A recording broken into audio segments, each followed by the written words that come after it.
Hello বন্ধুরা, আজ রান্না হবে চাল কুমড়োর তরকারি।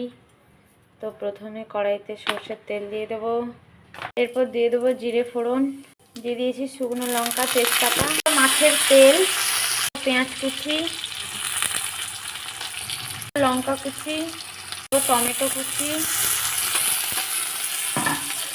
দিয়ে ভালো করে নাড়াচাড়া করে নেব। এক এক করে বেটে রাখা মশলাগুলো দিয়ে দেবো। প্রথমে দিয়ে দেবো আদা বাটা, এরপর দিয়ে দেবো লঙ্কা বাটা,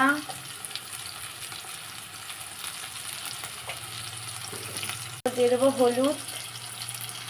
মশলাটা ভালোভাবে কষিয়ে নিয়েছি, মশলা থেকে তেল ছেড়ে গেছে। এরপর কেটে রাখা চাল কুমড়োগুলো দিয়ে দেবো।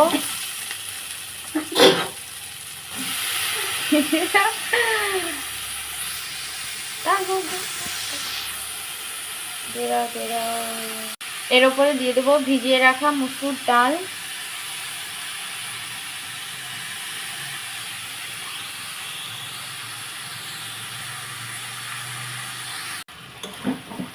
এবার একটু নাড়াচাড়া করব মশলার সঙ্গে সবজিটা ভালোভাবে।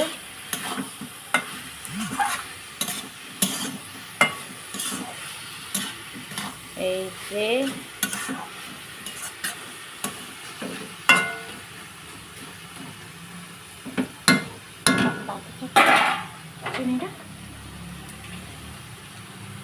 এবার এতে একটু বাতাসা দিয়ে দেবো। তো মিষ্টি দিতে হয়, মিষ্টি দিলে ভালো লাগে, স্বাদটা খুব সুন্দর হয়।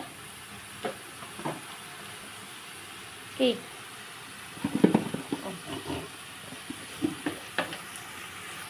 এরপর পরিমাণ মতো লবণ দিয়ে দিচ্ছি।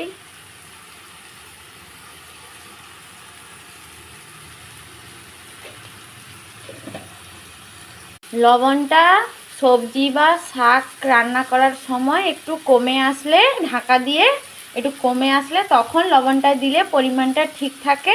আর আগে দিয়ে দিলে কি হয় না, তখন বেশি হয়ে যায়, তখন শাক সবজিগুলো যখন সেদ্ধ হয়ে যায় তখন বেশি লবণ লাগে। তার জন্য একটু সিদ্ধ বা একটু ঢাকা দেওয়ার পর তখন লবণ দিতে হয়, তাহলে স্বাদটা ঠিকঠাক থাকে।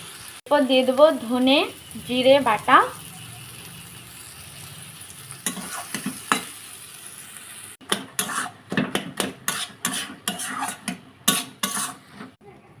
তো বন্ধুরা চাল কুমড়ো তরকারি হয়ে গেছে। এতে কিন্তু জল দেওয়া হয়নি, কারণ এই চাল কুমড়োতে অনেক জল বেরায়, তার জন্য জল দেইনি। তো ওতেই হয়ে গেছে।